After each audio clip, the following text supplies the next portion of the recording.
take to get there. Here's McKenna Smith and Utah on bars. They have got a bit of a hole they have to dig out if they want to win this. Sierra Ballard, a great starting gymnast for LSU on being 6'10".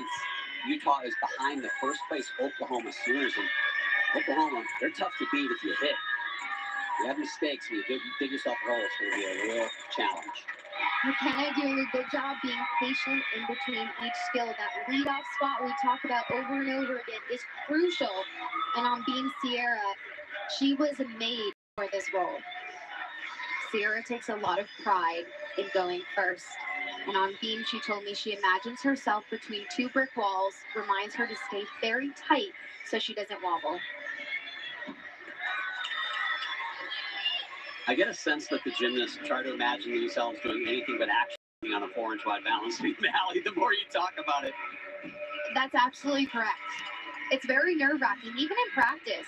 You know, I know the stuff these gymnasts are doing might look easy because they do it so effortlessly, but gymnastics is actually very scary, even in the training gym. Kyan Mayhew and the Cal Bears are 4/10 behind Oklahoma, so they, like the Utah Utes, got some work to do. New dismount for Sierra. Round off double twist. Last week was her first time ever competing that. She is such a fiery gymnast and just so fun. Jay Clark calls her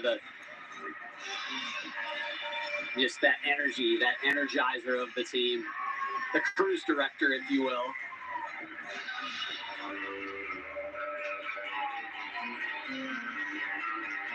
Addison Theta follows Lily Peterson's 9.825.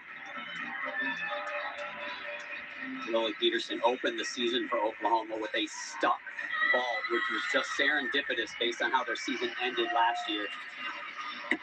Oh, and the first break for Oklahoma. When you try to go for the stick, sometimes you forget about the first part of the vault, which is that round off, that entry onto the table. If you're already thinking about where your feet are going to land, you forget to do your technique correctly. The vault is stuck off the table, not when your feet hit the mat, sounds like you're saying. That's exactly correct. So right from the beginning, she tried too hard to stick the landing. She also didn't get enough distance from the table. Here is Olivia Dunn. Well, guys, I asked Olivia yesterday, I said, let's be honest, you have opportunities galore, the world at your fingertips right now. Why was it important for you to come back for a 5th year? She said, at LSU, I get to be completely myself. She said, she doesn't care how many social media followers you have or the cool opportunities you get to do. It cares about your hard work and your dedication, and I wanted another year of that. Thanks, Taylor. Yeah, Olivia, a lot of attention for NIL and her social media following, and certainly has done outstanding in the area, but she is a tremendous teammate. And you talk to the coaching staff and the athletes at LSU, and they cannot say enough about what, not just a good athlete and a hard worker, but just a great teammate she is. Yeah, I've known Olivia since she was around 11 years old, and I completely agree with everything you're saying. And that bar routine, that handstand right before that dismount, the way that she held that, it was like she was holding a handstand on the floor up against the wall. Nice job from Olivia Dunn. That was Anna Pavareri for Utah on bars. She follows Smith's 9.85. No margin for error for Utah, although Oklahoma on ball, maybe opening the door a little bit. Jordan Kane on floor for Cal.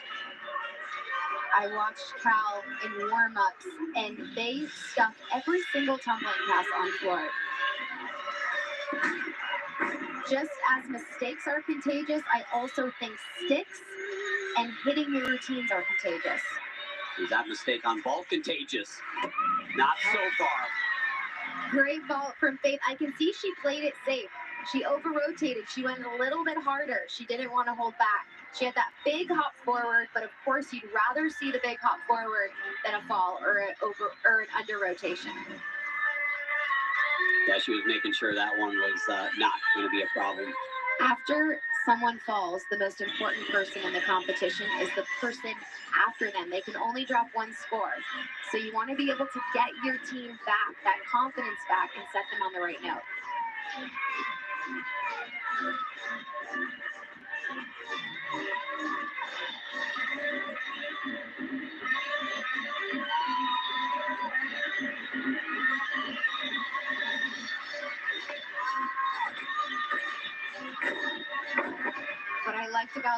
front layout was her arms were pushed out to the side with her shoulders back, which made it look extra pretty.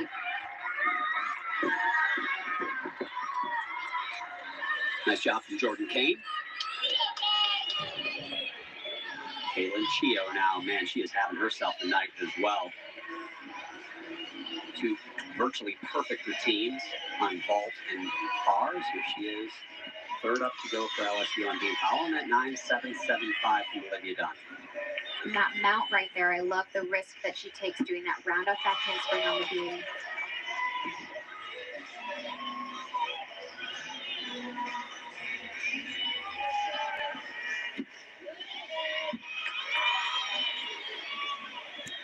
It's hard to believe this is only her second competition in collegiate gymnastics, the way that she's so calm,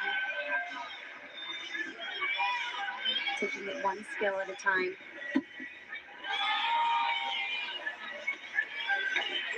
Here's Avery Neff for Utah bar. She's been lights out tonight as well. We've got an amazing all-around competition going as well. We'll update you that after this rotation. And that connection right there is so difficult because you've got to catch the bar with elbows perfectly straight, which is exactly what she did. A double layout full twist, most difficult dismount being done in the entire competition. And what I admire about Utah is their routines have a lot of originality in it. They have a lot of different skills that you don't typically see in collegiate gymnastics. And I know the coaches work very hard on that. Very proud of that. And Kaylin Chio sticks the beam dismount right after Avery Neff sticks the bar dismount. I'll tell you, these two, first and second all around at the JO National Championships for level 10. Level 10, the highest level you can get to before elite. At the Nastia Lukin Cup the year before, they tied for the all-around title. Kaylin Chio won the tiebreaker. I'm telling you, there's a little rivalry here that I'm going to watch, not just today, but as we go through the season. Here's Ella Cesario now, the third gymnast to go for Cal. A little bit of a door has cracked open for this field. Faith Torres and that 9.75. They are going to have to count that. Remember, I said 9.7s are not scores any of these teams want to count. Here's Kira Wells.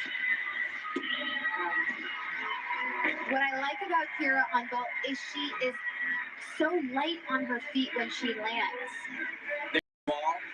The husband of KJ Kindler, head coach KJ Kindler. He is the vault coach, and I think a lot of us wondered after the NCAA championships when they had all those problems on vault, how was dinner that night when they got home? Well, we talked to KJ, and she said Lou works so hard. He's tireless to make sure they have the best vault team, and honestly, he felt bad for him because she thought he did a bad job, but just because she knew the scrutiny that he would be under in that moment. But he's a tremendous vault coach, and they're going to be one of the top vault teams again this year. They certainly are. And the sport of gymnastics is very unforgiving. You miscalculate something by a millisecond, or you breathe at the wrong time, and you can have a mistake.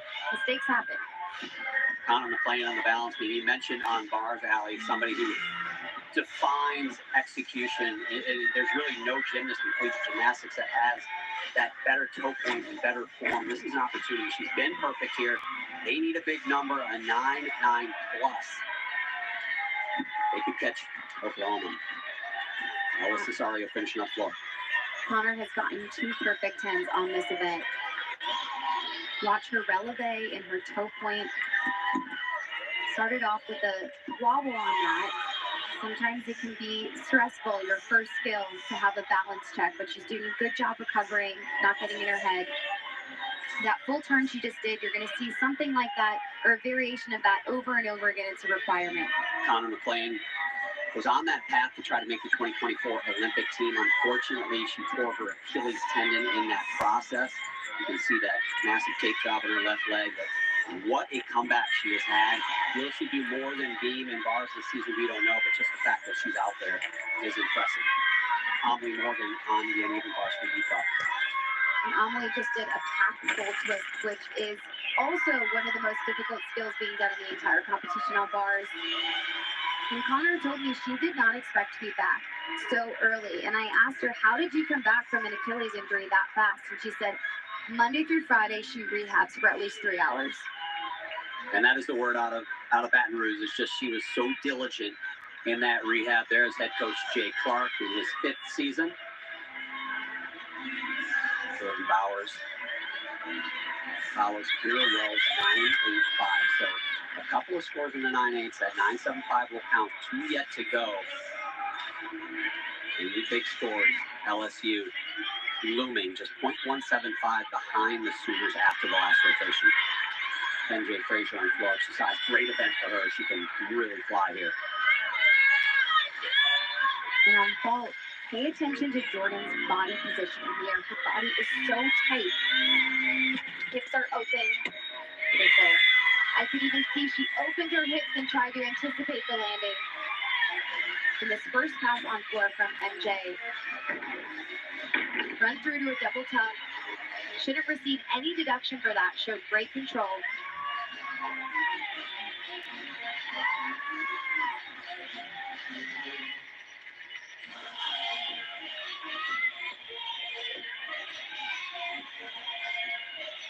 Conlon playing a 9-8-5. Here's Haley Bryant on beam for LSU.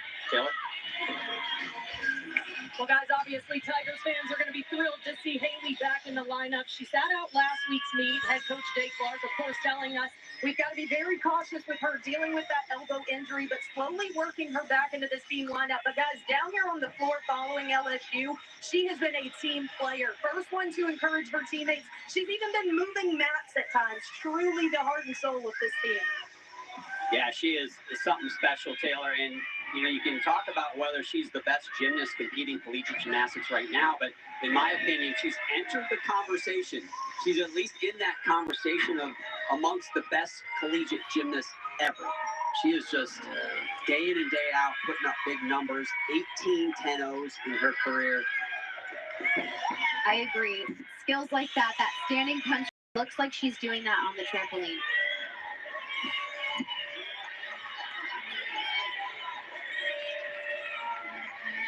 Haley has an ability to be incredibly consistent. Practices like she competes. Just a carbon copy every time. Carbon copy makes it sound boring. It's not. It's great every time. Plus, nobody listening actually knows what a carbon copy is. That was old school, way before your time. Here we go on bars. Ella Zervis again. Wow, that Jaeger was so high, and she doesn't have to do it that high. It's actually extra risk. The higher you go, the more for a mistake. Oh, she was just supposed to make it over this half turn, had to repeat that again. Audrey Davis on ball. It was going to be Ellen Mueller, but it's not. Here's Audrey. Wow. That was one of the best 1.5s I have seen Audrey Davis do. The only deduction that you see in that is that leg separation in what judges call phase 1 of the ball. And that's something that Coach Lou Ball has worked on with her throughout her collegiate career. They just can't get rid of it, but it's a big vault nonetheless. It's such a hard habit to break. When I was competing, I had leg separation. I had a lot of different errors that when you've been doing these skills since you were a little kid, years and years, it's almost impossible sometimes to fix those little errors. Jordan Bowers a 9.9 right before her. So things got a little tense over there for Oklahoma on vault, but they get 4 in a row.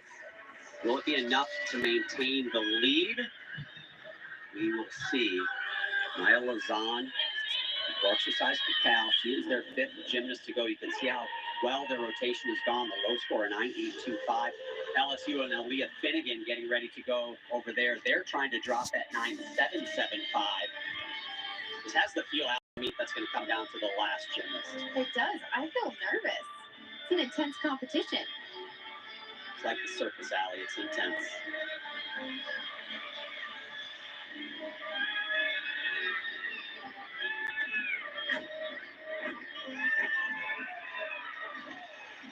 Punch front was higher than the first front double twist, which is exactly what we want to see. Haley Bryant only a 9.75 for that beam routine. They're going to have to count Olivia Dunn's 9.775. Here's Aaliyah Finnegan now. We saw her clinch the national championship with this beam routine. And as much pressure as an athlete can have, here she is. This is early season pressure, but it's pressure nonetheless.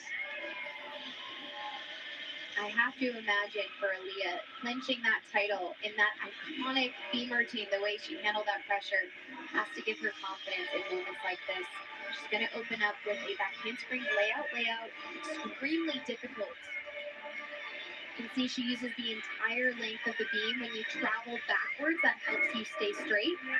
Maya sticks that, but her shoulders were a little bit too back. She did a great job saving that and covering that up. MJ Frazier on floor for Cal right before Maya Lozana, 9.925. So Cal back after the last rotation. They're not out of it.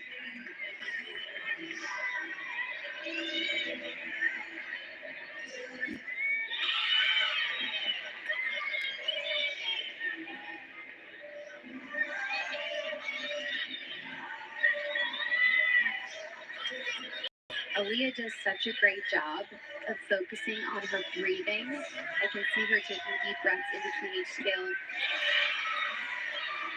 That's why she anchors the team. Here's Olympic silver medalist Grace McCallum anchoring this Utah bar lineup, trying to drop that 9.65 from Zervis. That release move was beautiful. Squeezed her legs together the entire time.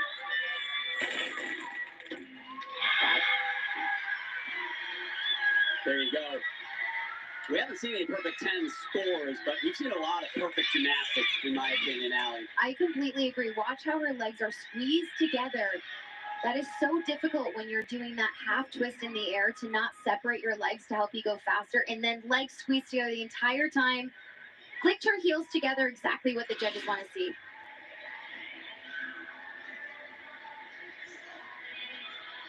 So that'll do it for Utah on bars. Oklahoma, they are done on vault. After that early mistake from Feda, that 9.175, they hit 4 good ones. They dropped that. Just waiting for that Aaliyah Finnegan score for LSU on beam.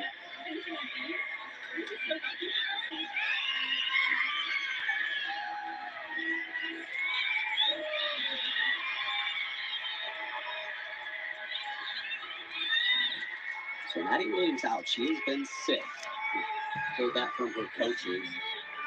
Here's CJ Konecki now to anchor this floor rotation, and it is a floor rotation that has been outstanding. A 9.925 and a 9.9 right before her.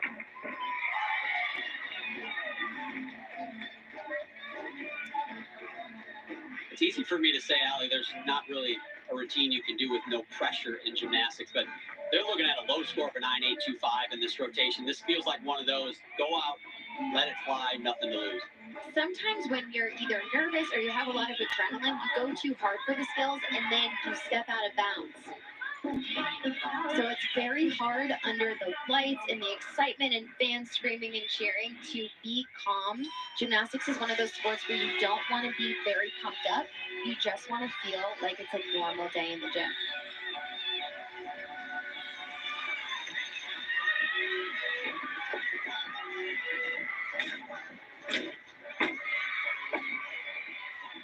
That straddle jump out of that is so risky and so hard because you've got to be perfectly on to do the straddle jump safely. She did a great job with that, especially when you're exhausted at the end of your routine.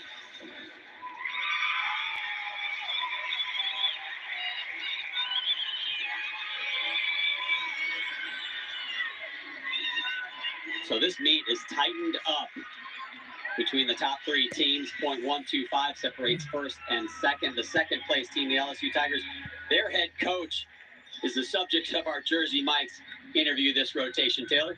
Thank you, John. Well, Coach, we expected a competitive meet, and we've got it. What have you seen from your team through 3? I think they've done a great job so far. We got a little bit nervous, a little bit tight on balance beam. I thought just not our normal sharp, but it's the second meet in the year, so you got to cut them a little slack on that a little bit. I thought we did a great job opening the meet. We're landing well in most cases, and I feel good about where we are.